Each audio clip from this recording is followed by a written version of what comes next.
अष्टांग योग में यम, नियम, आसन, प्राणायाम, प्रत्याहार, धारणा, ध्यान और समाधि।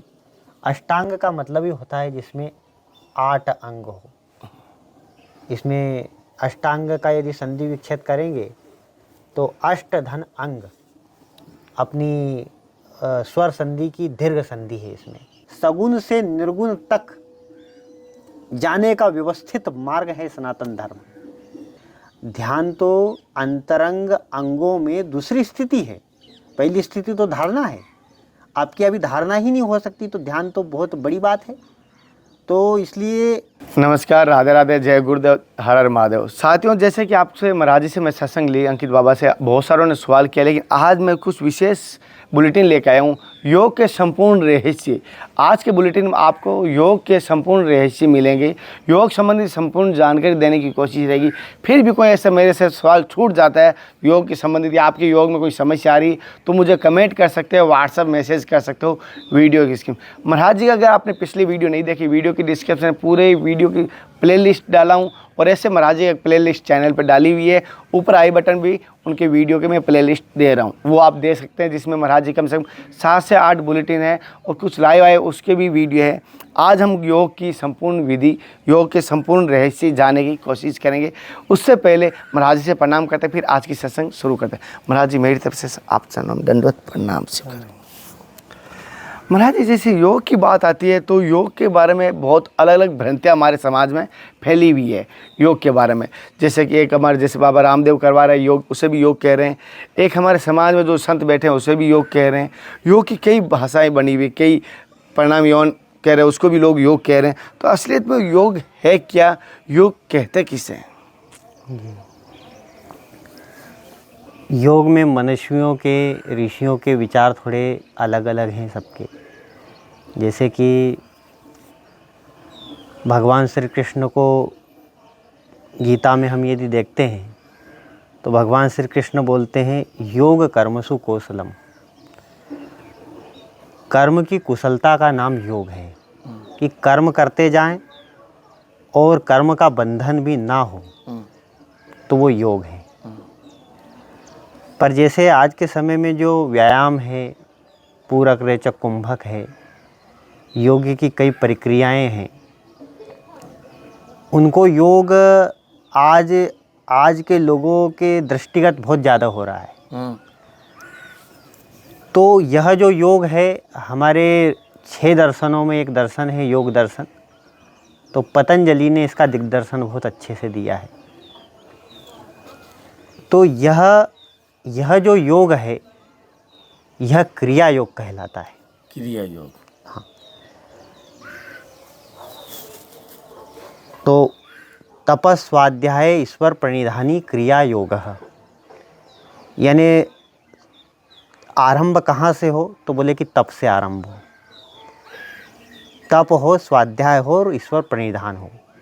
तो इसी का नाम बोला है क्रिया योग। क्रिया योग क्यों बोला है? क्योंकि पूरक, रेचक, कुंभक जैसे कठिन आयामों को योगी जीता है और ये क्रिया होती है शरीर में।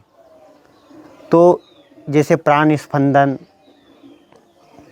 प्राणोत्थान और कुंडलनी जागरण तक, और 6 चक्रों का जागरण, यहाँ तक की यह क्रिया जाती है, इसलिए इसको क्रिया योग बोलते हैं।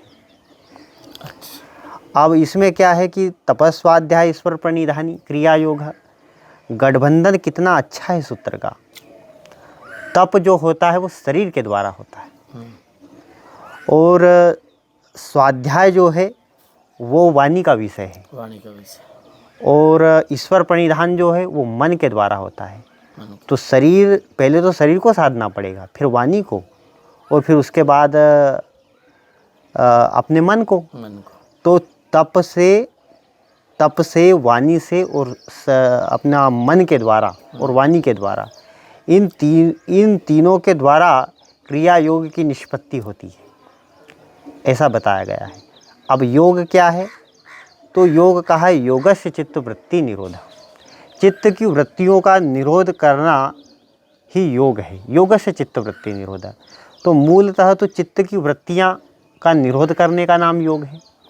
पर और भी वृत्तियां हैं, मन की भी वृत्तियां हैं, वाणी की भी वृत्ति है, इनको भी पहले रोकना पड़ेगा। पहले तो कहा कि पहले शरीर की वृत्तियों पे रोक लगाना पड़ेगा, उसके बाद वाणी की वृत्तियाँ जो है व्यर्थ का प्रलाप, बातें करना, निंदा करना, इनको ना करते हुए स्वाध्याय में जिए योगी। और फिर उसके बाद में मन की वृत्तियों पे निरोध होगा। ऐसे क्रम से होगा, पहले स्थूल से स्थूल और स्थूल से फिर सूक्ष्म तक की यात्रा का नाम योग है। अच्छा। और गुरुजी जैसे योग के प्रकार कितने होते हैं? जी, योग के तो फिर प्रकार देखते हैं तो मंत्र योग है, लय योग है, राज योग है और हठ योग। ऐसे 4 योग प्रधान हैं, जिसमें राज योग सर्वाधिक श्रेष्ठ माना गया है। तो राजयोग इसी को कहते हैं, जिसे अष्टांग योग भी कहा जाता है, जो पतंजलि के द्वारा उपदिष्ट है, उसी का नाम राजयोग है, जो सबसे श्रेष्ठ है। राज का मतलब ये होता है जो राजसिक है, जो श्रेष्ठ है, उसी का नाम राजयोग है। अच्छा गुरुजी, जो ब्रह्मांड में वो हमारे शरीर रूपी पिंड में भी है जी, इसके बारे में थोड़ा जी बताइए। हाँ, यथा ब्रह्मांडे सो पिंडे, जो ब्रह्मांड में है सो पिंड में है, ऐसा बताया गया है। तो जो भी ब्रह्मांड में देखना चाहो उसी का नाम ये शरीर में भी देख सकते हैं। संसार में जो कुछ भी देखते हैं वो सब संयोग हैं, पर अपने शरीर के अंदर जब देखोगे तो उसी का नाम योग है। अच्छा, तो इसीलिए कहते हैं ना कि योग होना चाहिए। जैसे परमात्मा को बाहर देखते हैं, कई कहते हैं ना, क्यों घूमे रे मथुरा काशी, मैं तो तेरे घट में अविनाशी, सांसों के जरिए दे रहा हूँ तार, बार बार मैं तो तेरे पास। तो जैसे बाहर यदि ढूंढ रहे हैं तो वो संयोग है, पर अंदर परमात्मा को देखना योग है। अच्छा। बाहर जैसे चंदा सूरज है, आकाश है, दिशाएं हैं, तो वो सब हमारे अंदर भी है, वो उसी को देखना योग है। इसलिए बाहर से भटकते हुए अपनी एकाग्र वृत्ति में स्वयं को निरीक्षण करना ही योग है। और गुरुजी से योग की बात आती है तो योग के दरमियान ही बताना है, योग के माध्यम से ही जीवन क्या है और मृत्यु क्या है। जी, जैसे कि ब्रह्मांड में हम देखते हैं, जैसे बाहर हम देखते हैं कि बाहर जीवन भी दिखाई देता है, मृत्यु भी दिखाई देती है। तो फिर ये हमारे शरीर में भी होना चाहिए। वास्तव में जन्म और मृत्यु जो है, जीवन और जो मृत्यु है, वो हमारे इस पिंड के अंदर भी है। तो हमारे शरीर के अंदर प्राण के ही 2 प्रकार हैं, एक तो प्राण है और दूसरा अपान है। ऐसे तो इसके 10 भेद हैं और उसमें भी 5 मुख्य हैं, प्राण, अपान, समान, व्यान और उदान। पर इसमें भी क्या है कि पृथक पृथक जो नाम हैं, उनकी अलग अलग शरीर की स्थितियों पे, उनके कार्य के अनुसार उनके नाम अलग रख दिए हैं। नहीं तो प्राण वायु तो एक ही है। प्राण वायु ही अलग अलग अंगों में विभक्त होके उनके अलग अलग नाम रखे गए हैं। तो ये जो प्राण वायु है तब तक तो जीवन है। तो ये जो प्राण है यही हमारा जीवन है वास्तव में। अच्छा, यदि प्राण नहीं होगा तो कैसे जीवन होगा। आज जैसे कई ग्रहों पे खोजें चल रही हैं, चंद्रमा पर भी अभी हमारा चंद्रयान पहुंचा है, पर सबसे ज़्यादा अत्यधिक खोज तो इसी चीज़ की आशा को लेके खोज की जा रही है ना, कि वहाँ प्राणवायु हो। पर प्राणवायु नहीं होगा तो जीवन नहीं होगा। तो प्राणवायु ही जीवन है, और प्राणवायु जीवन है तो फिर मृत्यु क्या है। तो प्राण से दूसरे नंबर पे जो वायु का जो नंबर आता है वो है अपान वायु, जो नाभि से गुदा पर्यंत जिसकी कार्य प्रणाली होती है मल मूत्रों का विसर्जन करवाने का काम अपान वायु का ही होता है। तो प्राण वायु जीवन है और अपान वायु जो है वो मृत्यु है। प्राण वायु में जीवन का वास है और अपान वायु में मृत्यु का निवास है। इसलिए जो योगी लोग अमृतत्व को जो प्राप्त होते हैं तो वो अपान वायु को जीतते हैं। कहते हैं ना भगवान श्री कृष्ण की, कोई योगी लोग प्राण वायु में अपान वायु को हवन करते हैं अर्जुन, और कोई प्राण वायु में अपान वायु को हवन करते हैं।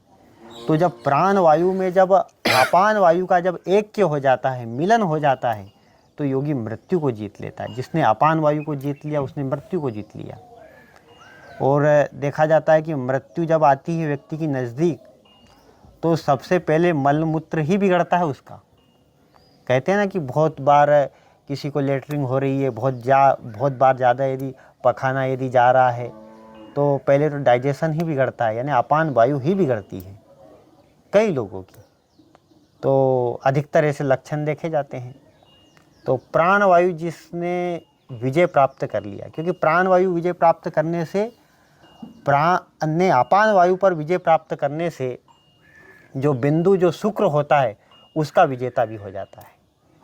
अच्छा। तो बिंदु धारियेत जीवन और बिंदु नाशेत मरणम, बिंदु का नाश ही मरण है और बिंदु का रक्षण ही जीवन है। तो अपान वायु के जीवन से बिंदु का रक्षण भी हो जाता है, जिससे योगी जितने समय तक जीना चाहे तब तक जी सकता है। तो अमृतत्व जो है वो अपान वायु के जीतने में ही, क्योंकि मृत्यु का निवास, लोग बोलते हैं ना कि मृत्यु बाहर से आएगी, मृत्यु अपान वायु में निवास है। अच्छा। ऐसा हमें उपनिषदों में उल्लेख मिलता है। गुरुजी, जैसे मैंने अभी हिमालय की यात्रा में की तो एक देखा है, योगियों के पास जो अलौकिक सिद्धियां होती है, जैसे वो किस अवस्था में कैसे प्राप्त होती है? इसमें तो विभूतिपात नाम का एक चैप्टर ही लिखा हुआ है कि सिद्धियां कैसे प्राप्त होती है। और जब वृत्तियां जब एकाग्र हो जाती है कहने का मतलब, अभी वृत्ति क्या है, चंचल है। जब चित्त की वृत्तियां एकाग्र हो जाती है तो उस वृत्ति की जो अवस्था होती है वो पहली अवस्था धारणा होती है। अभी केवल विचार ही विचार, कई सारे संकल्प विकल्प होते हैं। जब योग के द्वारा चित्त का निग्रह कर लिया जाता है तो ऐसा चित्त धारणा के योग्य हो जाता है। धारणा का मतलब क्या हुआ? धारणा का मतलब ये हुआ कि वो जिस वस्तु को भी, जिस विषय को भी धारण करना चाहे वो उसके योग्य हो जाता है, इसलिए उसको बोलते हैं धारणा। क्योंकि यम नियम आसन प्राणायाम प्रत्याहार तक तो बहिरंग अंग हैं ये सब योग के, पर धारणा ध्यान समाधि, इसको कहा है त्रय में एकत्र संयम, इन तीन को संयम कहा गया है योग दर्शन में। और ये जो धारणा जो है, धारणा ध्यान समाधि, ये तीन अंतरंग साधन है। अच्छा। तो धारण के योग्य हो जाता है। जैसे कोई स्त्री होती है, गर्भाशय की कुछ विकृतियां हो तो वह गर्भ को धारण नहीं कर सकती ना, नहीं कर सकती। गर्भ धारण होगा भी तो गर्भपात हो जाएगा जी। तो गर्भ को धारण करने के योग्य गर्भाशय हो, है ना। तो हमारा चित्त तो है, पर चित्त किसी वस्तु को धारण करने योग्य नहीं हो रहा है जी। क्यों नहीं हो रहा है? क्योंकि जैसे गर्भाशय की विकृति होने पर गर्भ को धारण कोई स्त्री नहीं कर सकती, उसी प्रकार से व्यक्ति का जो चित्त है, चित्त भी विकृत है ना, संसार के विषय वासना से विकृत है, जिससे चंचल हो उठता है। तो इसलिए किसी भी वस्तु को धारण करने के योग्य नहीं है। अभी कई लोग प्रश्न करते हैं ना, हमारा ध्यान नहीं लगता। ध्यान तो अंतरंग अंगों में दूसरी स्थिति है, पहली स्थिति तो धारणा है। आपकी अभी धारणा ही नहीं हो सकती तो ध्यान तो बहुत बड़ी बात है। तो इसलिए पहले क्या करो, विकृतियों को ठीक करो। विकृतियां यदि ठीक हो जाएगी तो धारण करने योग्य हो जाओगे।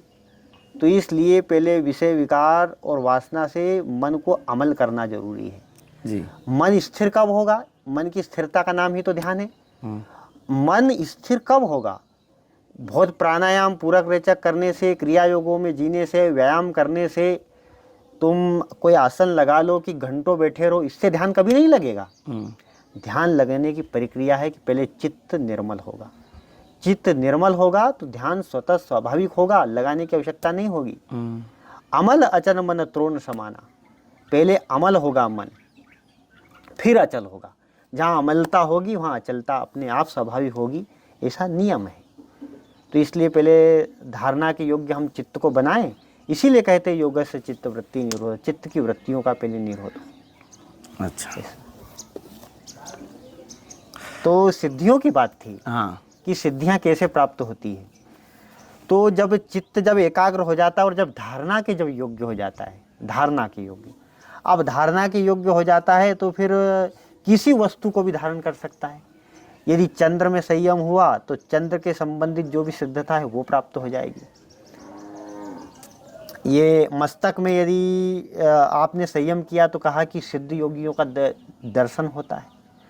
आपका यदि सूर्य में यदि संयम हुआ तो पूरे ब्रह्मांड भुवन का ज्ञान हो जाएगा आपको। कंठकूपे संयमा क्षुधा पिपासा निवृत्त, कंठकूप में यदि संयम हुआ तो भूख प्यास से निवृत्ति हो जाएगी आपकी। तो यदा कदा जितने भी विषय हैं, जहाँ जहाँ पर भी जिस जिस स्थान जिस विषय को वो धारण करेगा, वैसे वैसे उनकी सिद्धता योगी को प्राप्त हो जाती है, धारणा के द्वारा ही। धारणा से ही सिद्धि मिलती है। तो ये इन्हीं का नाम सिद्धि है। जैसे कि महाराज जी, कहने का मतलब ये है, लोग कई सिद्धियों से प्रश्न करते हैं हमारी सिद्धि कैसे प्राप्त होगी। बिना शुद्धि के सिद्धि प्राप्त नहीं हो सकती, बिना शुद्धि के लिए। और शुद्धि चित्त की शुद्धि, चित्त। और यही मान लो कि शुद्धि ही सिद्धि है। शुद्धि ही सिद्धि। बस आपको यदि शुद्धि हो जाएगी ना, यदि आपकी चित्त की शुद्धि होगी तो आपके सामने वाले के मन में क्या है इसको तक जान लोगे आप। अच्छा महाराज जी, जैसे कि योगियों की बहुत सारे योगी समाधि लेते हैं और समाधि होती है, मैंने देखा भी है। वो समाधि कैसे लेते हैं और समाधि किस प्रकार ली जाती है? जी, समाधि तो फिर अगला ही अंग, इस पे आगे ही चर्चा को बढ़ानी चाहिए। धारणा के बाद होता है ध्यान, और ध्यान के बाद होती है समाधि। समाधि की प्रक्रिया ये है कि जो प्राणायाम है, प्राणायाम के बाद में होती है स्थिति प्रत्याहार। तो कहा जाता है कि 12 प्रत्याहार से अपना 12 प्रत्याहार से अपना होता है धारणा, और 12 धारणा से होता है ध्यान, और 12 ध्यान से होती है समाधि। अच्छा। फिर इसकी बहुत लंबी प्रक्रिया है। तो ध्यान के द्वारा फिर समाधि होती है, योगियों का अभ्यास होता है इसमें।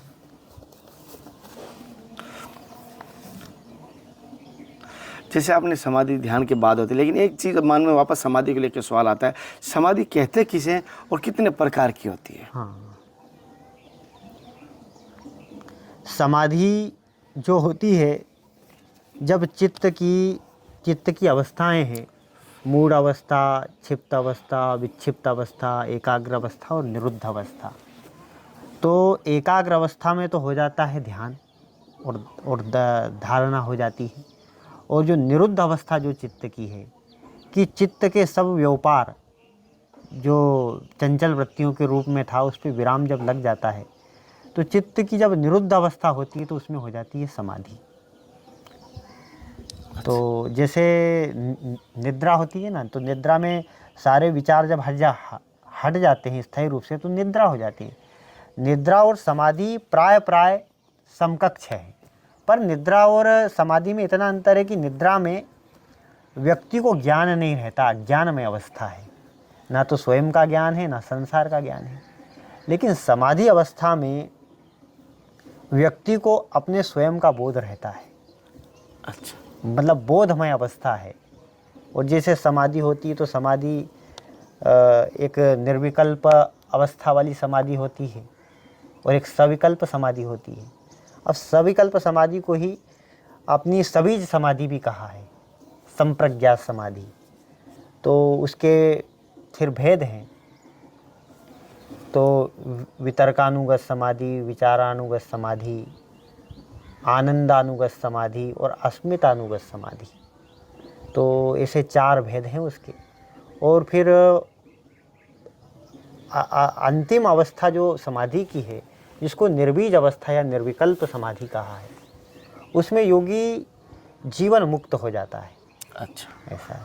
पर ऐसे तो ये 4 समाधियों को ही पाना बड़ा कठिन होता है, ये सहज नहीं है।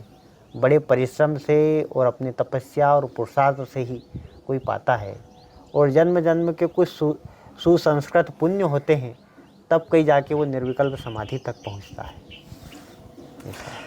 महाराज जी, जैसे हम योग की बात कर रहे हैं, योग के रहस्य बता रहे हो, लेकिन एक चीज़ बात जानना चाहता हूँ कि योग का परिणाम क्या है? हर चीज़ का एक परिणाम बनता है लास्ट में, तो योग का परिणाम क्या मिलता है, क्या है? योग का परिणाम यह है कि जितने भी कर्माशय हैं और कर्म बंधन जो होता है वो शिथिल हो जाते हैं। जैसे कि कर्म का भी एक बंधन है, कर्म जब तक है जब तक जीव मुक्त कैसे हो सकता है जी, क्योंकि कर्म है ना वासना से जुड़ा हुआ है, वासना से जुड़ा हुआ है, तो इसीलिए वो बंधन का कारण है। अवश्य। तो योग का अंतिम परिणाम जो है ना, वो कर्म से विमुक्ति पाना है। अब कर्म कर्म छूटे कैसे? तो जैसे कि किसी स्त्री ने कोई कड़ा पहन के रखा है, कोई आभूषण पहन के रखा है और वो बहुत कड़क है, वो टूट तो नहीं सकता है। कहते हैं ना कि कर्म बंधन कभी टूटता नहीं है, टूटता नहीं है पर छूटता जरूर है, ये ऐसा नियम है। तो योग के द्वारा कर्माशय जो है वो शिथिल हो जाते हैं, यानी ढीले पड़ जाते हैं। अब यदि कोई आभूषण है वो टूट तो नहीं रहा है लेकिन वो ढीला पड़ जाए तो निकल जाएगा। तो अंग में पहना जरूर है पर अपने आप निकल के बाहर हो जाएगा। ऐसे जो कर्म का जो बंधन है, योग के द्वारा कर्म टूटता तो नहीं, तोड़ तो सकते ही नहीं कहीं का, पर योग के द्वारा वो ढीला पड़ जाता है और निकल जाता है अपने आप से होता है और योगी जीवन मुक्त हो जाता है।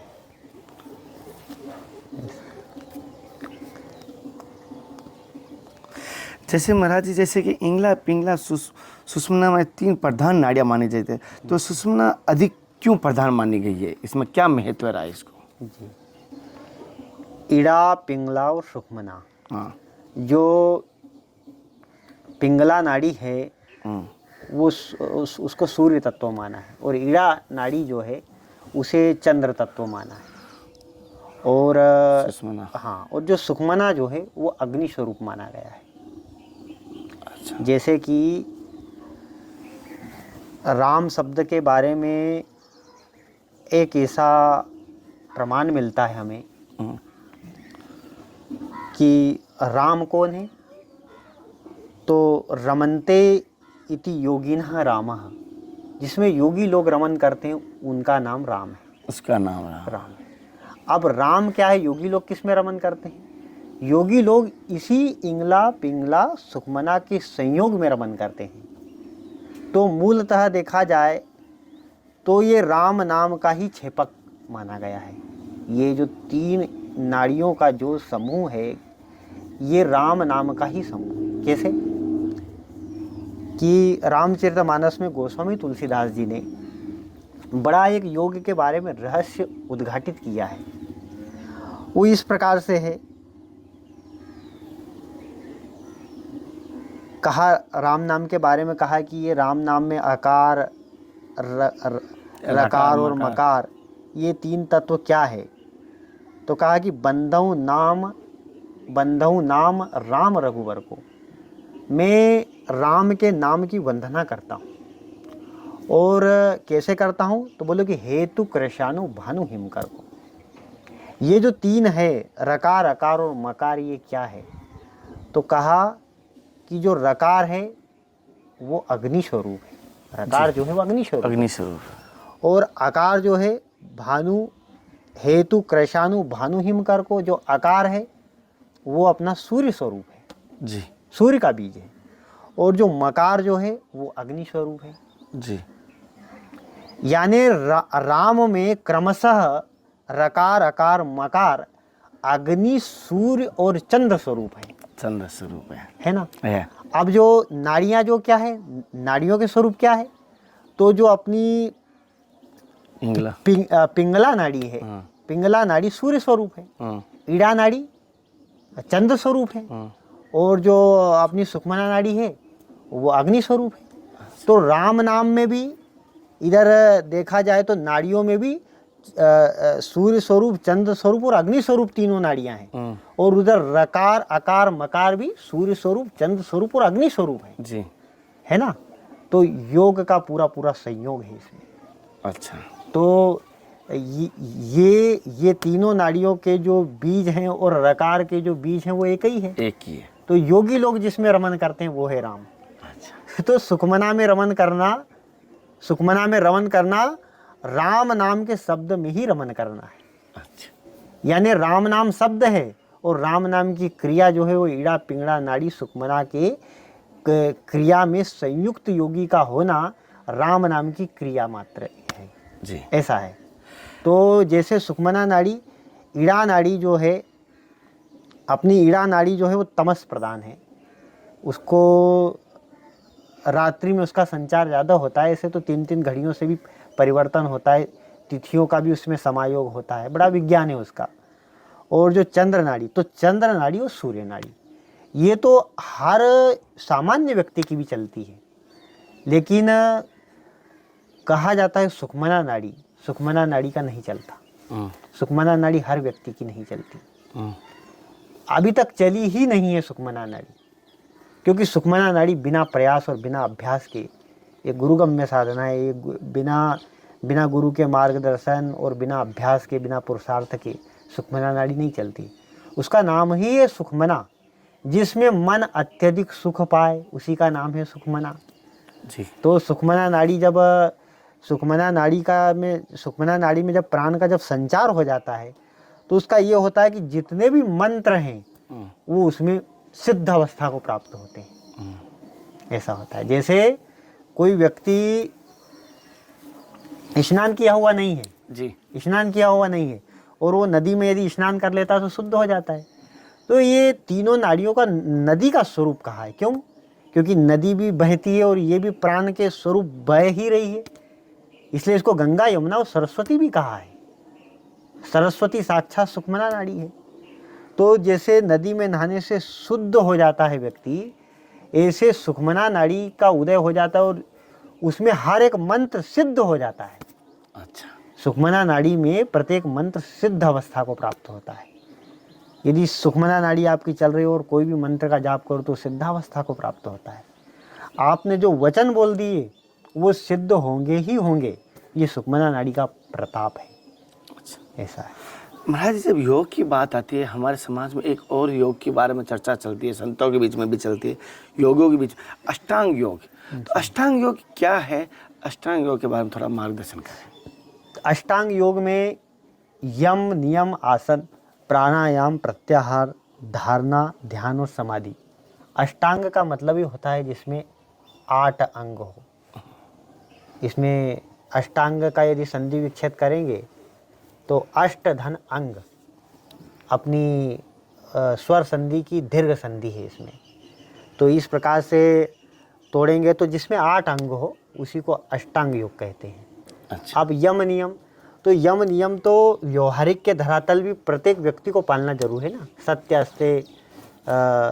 असत्य भाषण ना करे, अहिंसा का पालन करे, ये तो सामान्य धर्म है। कि कहा ना कि षडधर्मशील विरति बहुकर्मा और निरत निरंतर सज्जन धर्मा। सज्जन व्यक्तियों का भी धर्म है कि इनका वो पालन करे। उसके बाद में है आसन।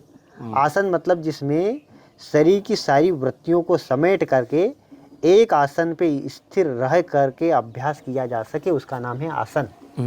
और जिसमें सुखपूर्वक हो, किसी प्रकार का क्लेश ना हो, ऐसी जगह योगी का आसन हो। उसके बाद में है प्रत्याहार। प्रत्याहार तो प्रतिधन आहार। प्रतिधन आहार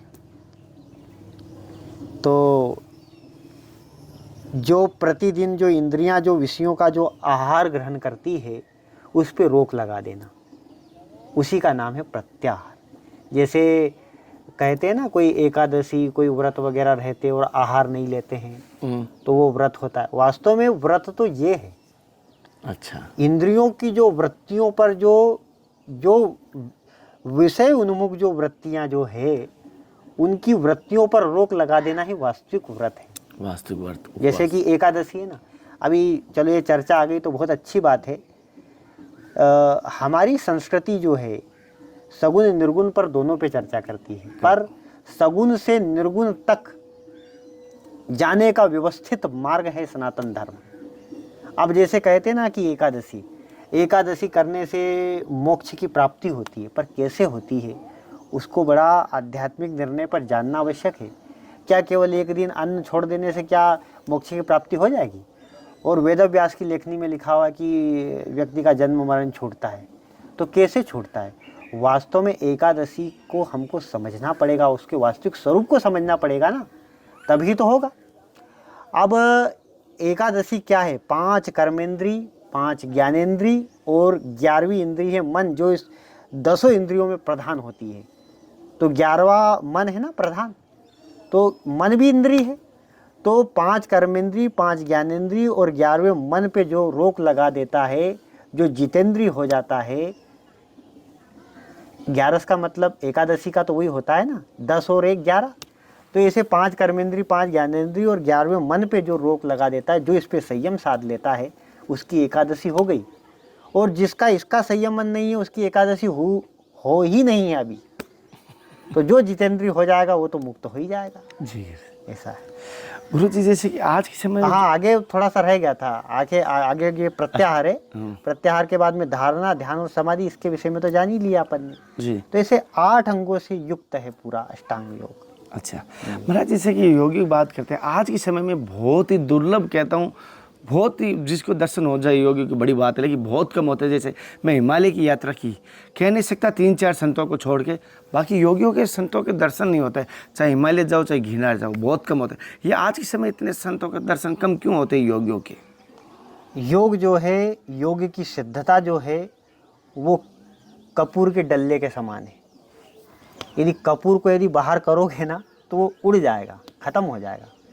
योगियों की सिद्धताएं जो है ना वो इसी प्रकार से, उसको डब्बी में पैक रखते हैं ना, जैसे कपूर को डब्बी में पैक रखते हैं, ऐसे सिद्ध लोग भी गुफाओं और कंदराओं में पैक है। क्योंकि बाहर यदि होते योग का प्रदर्शन करते हैं तो वो सिद्धियों में कमी आती है, बहुत कमजोरी आती है, ख़त्म हो जाता है योग। बाकी योगियों की कोई कमी नहीं है। जितने भी तीर्थ स्थल है, सिद्ध स्थल हैं, वहाँ पे उनके योगियों के बड़े रहस्य हैं। वैसे ऐसे स्थान और ऐसे ऐसे भूगर्भ हैं जहाँ पर वो निवास, आज भी निवासरत हैं, पर वो बताते नहीं, इसलिए देखने में नहीं आता है। ऐसा है साथियों, जैसे कि महाराज जी ने संपूर्ण योग के रहस्य बताए, लेकिन योग के बारे में मैं एक बुलेटिन और लूँगा, जिसको आपको मैं बता देता हूँ अगले बुलेटिन कौन सा होगा, कुंडली जागरण को लेकर। हालांकि योग का ही हिस्सा है, अगला बुलेटिन कुंडली जागरण की संपूर्ण रहस्य होगा। आज था योग के संपूर्ण रहस्य। आज की सत्संग आपको कैसी लगी मुझे ज़रूर बताना। अगर योग के संबंधित फिर भी कोई सवाल हमसे छूट गया या इसके बारे में गहराई से आप जानना चाहते हो तो मुझे ज़रूर बताना। कमेंट करके वीडियो के कमेंट कर सकते हो। डिस्क्रिप्शन में महाराज जी के पिछले सारे वीडियो दिए हुए, कुछ वीडियो उसमें भी आपको सवाल मिल जाएंगे, और व्हाट्सअप भी कर सकते हो। आज की सत्संग में अपने विचार जो मुझे कमेंट कर देना। अगली सत्संग के साथ फिर मिलते हैं, तब तक जय हिंद, वंदे मातरम, हर हर महादेव, हरे कृष्णा, हे नाथ, हे मेरे नाथ। मैं आपको बोलूँ नहीं, जय गुरुदेव, जय श्री।